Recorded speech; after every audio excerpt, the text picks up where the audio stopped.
I just want to be clear. I am a pro-life governor, and any bill that comes to my desk, I will sign happily and gleefully in order to protect life. That's the voice of Governor Youngkin reassuring Virginians that he will do whatever he can to protect unborn babies in our state. But what is actually possible in our political climate? Plus, we saw a big touchdown for religious liberty at the Supreme Court level, and we're going to talk about all this and more. Welcome to Speak Up Virginia, equipping you to speak up on the life, family, and freedom issues that matter most to you. From the Family Foundation, I'm your host, Candy Cushman, with our president, Victoria Cobb. Wow, when you think about the last couple of weeks, it's really just been an amazing period to live through in real time, historically speaking, especially with these huge Supreme Court decisions coming down. I mean, first we had the overturning of Roe v. Wade. That's a generational earthquake, basically, which we're going to talk about in a moment. But then we had right on the heels of that, this other big decision for religious freedom in schools. Tell us about that real quick.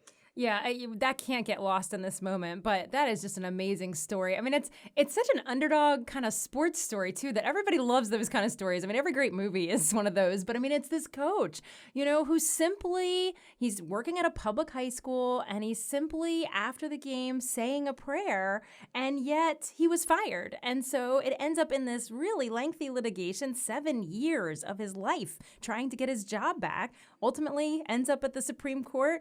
And it's just amazing. He's so likable, too. If you watch him in interviews, it's just you want to be on his team. And he ultimately gets the justice that he's looking for. And more than that, because it really set a national precedent for not just coaches, but teachers. I mean, what happens within public schools. That's exactly right. I love this, too, because he's a Marine veteran and a high school coach. It's just a great story. Let me just read what Justice Neil Gorsuch wrote in the majority opinion for the court on this decision. He said, quote, "The free exercise and free speech clauses of the First Amendment protect an individual engaging in a personal religious observance from government reprisal. The Constitution neither mandates nor permits the government to suppress such religious expression." Victoria, help us understand how those words from the Supreme Court opinion are important to teachers and educators in Virginia. Well, they didn't just say, hey, what Kennedy did in this moment was okay. They actually explained why, and that's going to matter for all sorts of other instances that happen within particularly public school settings. But the deal is they've always in the past relied on this thing called the Lemon Test. I mean, this is kind of boring legalese, but the bottom line is they used to say it matters how people interpret what he's doing and what the effect could be, what the perception might be. And they really, in this case, said we're setting that aside. We're not going to use that as the basis for how we look at these cases. We're really going to look more at like historic practice and observations, which means it's things like, when we hear battles about, praying before a government body, for example, you look back and you go, well, the founders did that and they wrote this document. So maybe that matters, that history, So I think it's really important that the framework has changed, and that's going to impact all the kinds of things that we know come up when people are just personally practicing their faith in a public setting. Yeah, so if a teacher says a personal prayer over lunch, or like Coach Kennedy was doing a personal quiet prayer on the field, just because they're doing an expression personally does not mean that they are government endorsing a particular religion. So I think that does free up our educators a lot to have religious rights. But if you want more information on this and other resources, if you're running into issues like this in your schools in Virginia, check out our Founding Freedoms Law website. That's foundingfreedomslaw.org, foundingfreedomslaw.org. All right, well, I want to go ahead and dive right into how you've been processing, Victoria, this other earthquake moment in our culture that I mentioned, and that's Roe v. Wade being overturned. I mean, this has got to be one of those moments in history that we're all going to remember. What were we doing that day when the decision came out? What was that like for you? Yeah, first of all, this is history, and we will look back in the same way that we all point to 1973 when this Roe decision happened.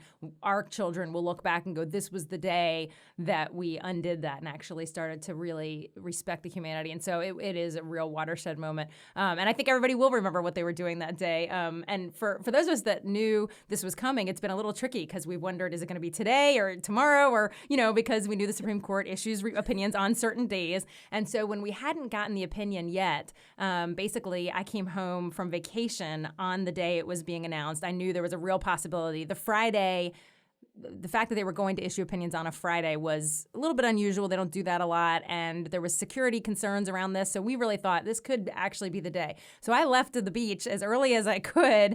And I was thinking about it because they always release at 10 o'clock. And I'm coming back through the eastern shore of Virginia, and eventually you'll get to the Chesapeake Bay Bridge Tunnel, which is 20 minutes of probably not very good, radio or, internet and that kind of thing. I'm thinking, oh, I'm going to be literally like underwater when this decision comes. But it didn't time out like that. I actually, at 10 o'clock was before I'd gotten to the bridge. And so I got to actually, hear on the radio, wow, this has happened. And, things are flying. My phone's plugged into that CarPlay, but you can, hear what's going on. And I'm thinking, wow, this is pretty amazing.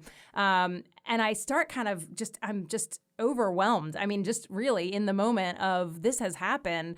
Unfortunately, though, my story might be a little abnormal. I'm in such la land. I'm just so zoned into this happening that I actually didn't realize I was speeding, and I get pulled over by a police officer like within the first 10, 15 minutes after Dobbs gets released, because I obviously had lost track of really, like, literally where I was and the fact that the speed limit was only 55. So the adrenaline went a little bit up, the foot went a little bit harder down on the gas pedal. It is true. It is true. And the officer comes over to my window, and I'm thinking, in my head, I'm going, you just don't understand what's going through my head right now and all the important things. And I just, I'm sorry, officer, you have the whole, I felt terrible. I think all of the entire staff was calling you at the same time. Oh, everybody. I mean, everybody needed something in that moment. And it was just, I don't even know what to say. But it really took the high and kind of put it down to reality. Like, oh, Victoria, this may be a historic day, but it will also unfortunately cost you on your insurance. Well, speaking seriously, you have poured your heart and soul into this issue for the past 25 plus years.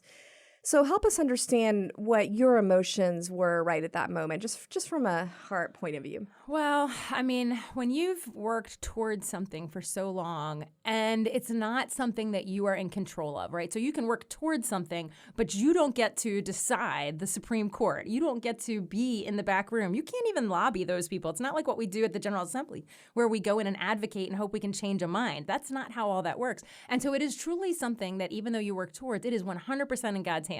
And that's a little bit of a challenge spiritually for all of us, because we want to actually be the doer. It's one thing to pray about something, but we tend to want to actually make it happen. And so it's funny because I had that thought in the moment, did I actually believe this day would come in my lifetime, right? And I tend to, and this is, just a sad spiritual state, I tend to underestimate God. It's like, I know he can move mountains, but is he actually going to move the mountain? And he actually did move the mountain in this case. And it was sort of, it's just a real high, because if he can move that mountain, he can move all the other mountains, Yeah, after I had time to process it, I was thinking it's a really significant moment to realize the value of perseverance and faith, because for years we all heard this is settled law. There is nothing you can do. You have nothing to say on this. That was beaten into our brains over and over. And yet dedicated Christians, Bible believers, did not give up, just kept speaking the truth. And like you said, we're not in control, but we have to be faithful for when that moment does happen. So it's a good moment to take in all of those lessons. Well, one of the highlights for us the last few days in the wake of all this was a webinar that we were able to exclusively host, featuring Governor Youngkin, Lieutenant Governor Winsome Sears, Delegate Nick Freitas, and others. And what I would love to do right now is just share some highlights from all of that, and then allow you, Victoria, to give us some of the deeper analysis on what they were saying. So let's just start off with a very powerful comment from Delegate Nick Freitas, because I think for a lot of us on this call, we kind of had our minds in the gear of moving ahead with the strategy on how are we going to save the lives of as many unborn babies as possible in this moment. But he helped us just kind of take a healthy pause, take a moment to celebrate, and look at the thousands of lives, literally, that have already been saved just in the first few weeks coming out of this huge decision. Let's just hear what he said. You seriously all deserve to take a moment and relish in the idea in a point that, quite frankly, I didn't think was going to happen in my lifetime, that I was terrified was never going to happen. But that just serves me right, because we're not supposed to be afraid. God didn't give us a spirit of fear. And we did the math really quickly on the number of states that had trigger laws that went into effect the moment the Roe was overturned. And the number of babies that are potentially saved by this decision between now and November, numbers in the realm of around 50,000. And the thing that I would tell all of my colleagues, especially those that are a little bit concerned about how this affects midterms, saving 50,000 innocent human lives is something you run on, not something you run from.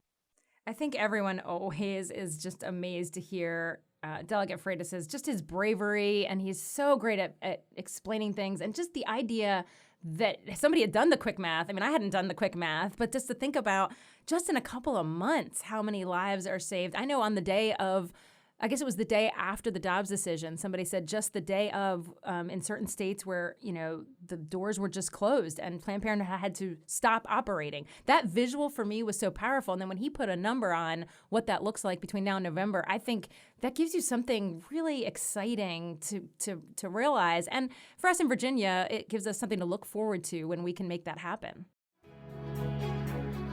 Thanks for joining us for Speak Up Virginia, brought to you by the Family Foundation. If you're enjoying the show, help us encourage others to speak up by giving us a 5-star review and sharing it with friends. Thanks for listening.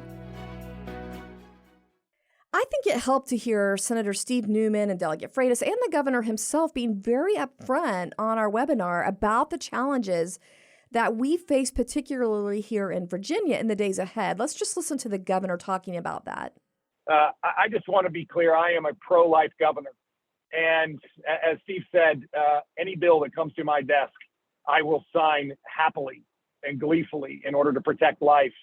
I do believe that the challenges that have just been articulated with our Senate really do provide an opportunity for us to go to work and craft a bill that will get a few extra votes from our Senate Democrats in order to support movement here. And my goal is that we in fact get a bill to sign. It won't be the bill that we all want. And I just so agree that with Steve that life begins at inception. But I will also tell you, just a year ago, I'm not sure we would have ever believed that a pain threshold bill at 15 weeks was something that in the 2023 legislative session that we would have a real shot at getting. And I think with some concerted effort here and help from folks on this call, folks across the nation who we've called in to help us on this, we're going to give it everything that we've got. Victoria, help us understand the realities the governor is talking about right there. You know, he said during the call that he believes life begins at conception, but the reality is just a few weeks ago, he didn't even think a bill addressing just at a basic level when preborn infants feel pain in the womb was even possible, you know, before Roe v. Wade was overturned. Now he's hoping there's more traction. Help us understand the realities that he's trying to explain there. Yeah, I mean, we're up against a very difficult Senate. It is led by pro-abortion leaders, and they control very much the process that these bills go through. And the bottom line is, if you look at this past session, we couldn't even get a Hyde Amendment passed or a Baby Born Alive Act. Just to refresh people, that's like saying the majority of Virginians definitely don't want taxpayer dollars going to this, and we still are doing it because we couldn't get that fixed. And we definitely think when a baby's been born, you know, if there's a failed abortion, we ought to at least protect that child, and we couldn't get that passed. So he's being honest about where we are. Yeah, the governor was talking about how he's trying to build consensus toward a bill similar to the Mississippi one that the High Court just upheld, and how people on the call, like Senator Steve Newman and others, were working alongside him to try to help get that done.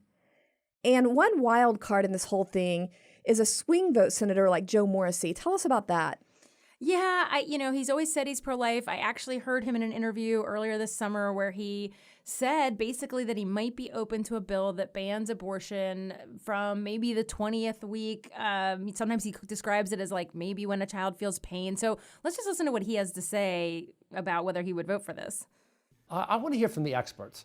And if the fetus feels pain somewhere between 20 or 25 weeks, then maybe that might be a marker.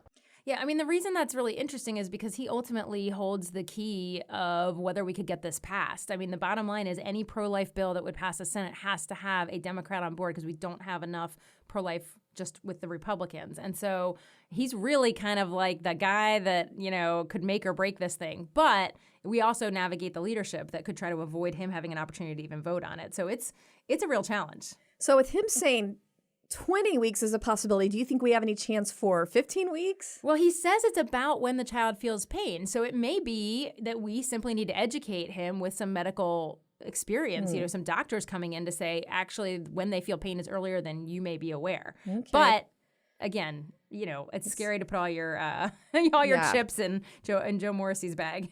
Well, another interesting moment on our webinar was Lieutenant Governor Winsome Sears also commenting on the reality in the Senate. So she was upfront about that as well. And her encouragement was kind of that we just still need to be courageous and bold in this effort and get people on the record voting on as many pro-life bills as we can. So people know what's happening with their senators when they vote on the record. But, in addition to that point she made, I thought one of her most powerful comments were the statistics that are totally out of proportion when it comes to percentages of Black women having abortions. Let's just listen to her on that. And then, of course, I threw out there the Black population. Black women are 10% of the population. And yet in Virginia, we have, as of 2019, 45.5% of the abortions. Did you hear that? We're only 10% of the population, but we have 45.5% of the abortions. What is going on?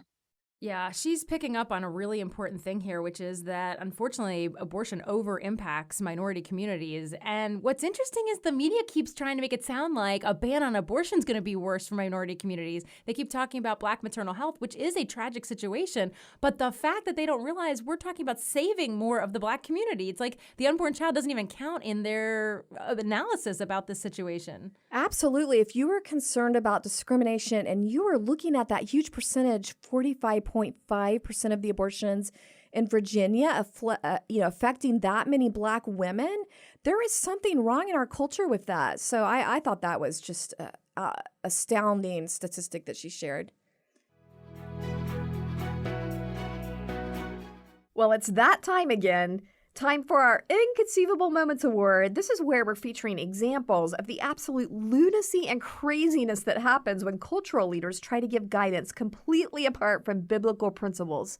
And we're calling this the Liberals' Most Inconceivable Moments Award. Inconceivable! All right, well, today we have something different for our Inconceivable Satire segment. Instead of satire, we actually have a positive inconceivable theme, and it comes to us from Delegate Nick Freitas, who commented during this webinar when he was talking about that we need to change not only the legal landscape, but also it's vital to change the culture. I will know we have won this fight when culturally it is considered inconceivable that we would have considered anything else. It will have been considered inconceivable that we would have ever needed a law to suggest that humanity should be protected and defended at all stages. And the only way we're going to get to that is by making the sort of arguments that Victoria has already articulated. I'm watching the same people that have told all of us for years now that we didn't care about babies after they were born. And those same people are now going down and threatening and vandalizing the very centers and organizations that we have utilized to do exactly that. Help babies and their mothers after they're born to make sure that they have the emotional, the financial, and the spiritual support that they need to be able to make the right choice and then to be successful in the choice that they've made. And so the thing I would ask is that please continue to fight the legal battle alongside those of us that believe that we have to have those legal protections for innocent human life. But also, please do not neglect the cultural battle that takes place every single day, because the bottom line is the way we look at this from a perspective of just being a human to, for me, my Christian faith, I cannot delegate my responsibility to love thy neighbor as thyself to the government. I love what he said here, because we have to keep reminding ourselves the goal isn't the policy. The goal is making abortion unthinkable, making no one ever want to have an abortion. And that's what he's zoning in on here, and that we need to love our neighbors and be all about helping women in this moment. And so to me, he's got his eye exactly on the ball here, and we're not being short-sighted. And so I'm incredibly thankful for what he brings to this conversation. And as you have pointed out to me before, Victoria, we have some 40 pro-life clinics. What is that? Twice as many as abortion centers in Virginia that are ministering to women. And I'm just going to mention real quick, if you want information on that, just go to our website, familyfoundation.org, and click on the After Row banner to see how you can support those pro-life clinics in your neighborhood. That's familyfoundation.org. Look for the After Row banner. Thanks for joining us for this week's Speak Up Virginia, brought to you by the Family Foundation. Visit us at familyfoundation.org. That's familyfoundation.org. See you next time, and don't forget, we are stronger when we speak together.